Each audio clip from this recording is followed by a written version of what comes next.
ইয়ে ঋতু, তোকে একটা কথা বলার ছিল। হ্যাঁ বলো। তুই কি জানিস তোকে যে আমরা পালক এনেছি? হ্যাঁ জানোস তুই ডাস্টবিনে পড়েছিলি, আমরা তোরে সেখান থেকে তুলে নিয়ে আসছি। তুই আমার আপন বোন না।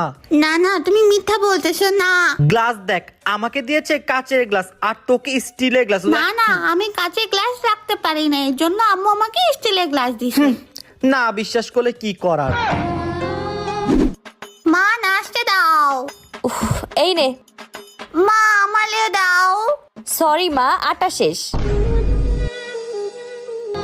এই, আজকে দুপুরে তোরা কি খাবি? Fried rice. মা পোলাও আর রোস্ট বানাও। বাবা, ফ্রাইড রাইস অনেক ঝামেলা, আজকে পোলাও আর রোস্ট বানাই দেই। এই, সামনের সপ্তাহে আসার বিয়া, কাপড় কিনতে কবে যাব?